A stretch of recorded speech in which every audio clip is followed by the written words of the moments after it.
are sitting in the compound of the school, the primary school of peace, and you can hear the noises, the sounds. Teachers and children are engaged. They are teaching and learning.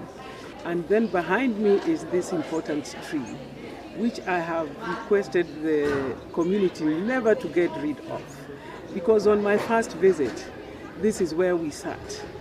The first Sunday I was here, we sat under this tree as the church. And then Monday to Friday, this was the classroom where the teachers stood and the children sat here to learn.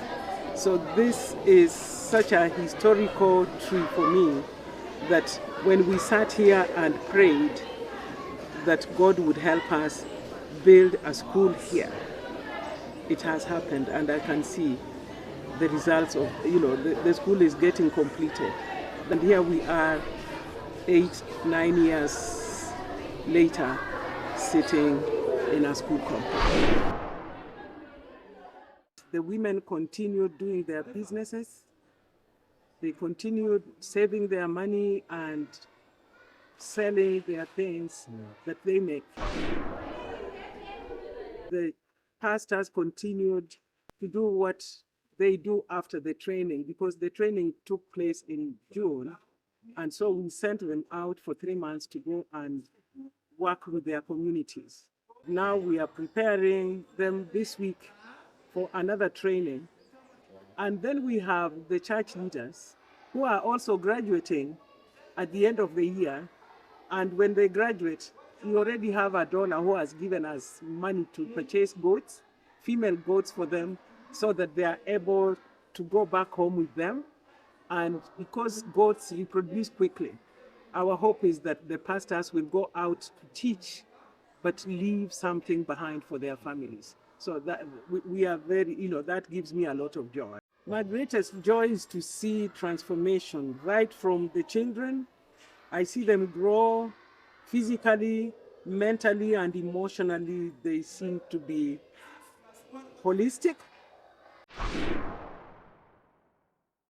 We have more and more students coming in, and the demand is really high, especially on school supplies, school feeding, and that just falls most on us. But we are engaging the parents to see how they can get involved. So just getting to have the wisdom and the knowledge to know how to approach the parents, for them to understand that this is necessary for them to get involved. I need wisdom and more energy, more strength, that even as I do this, I'm not doing it as me, but I'm doing that which God allows me to do. I want to say thank you to everyone who has given towards what we are doing here. And my hope is that you will not get tired giving to us, because you can see what your financial support has done. We still have so much ahead of us to do. All these people whose lives we are touching, you may not touch them with your hand, you may not see them with your own eyes, but one day all of us will be present in the kingdom of God, and we shall rejoice all together that we did this together.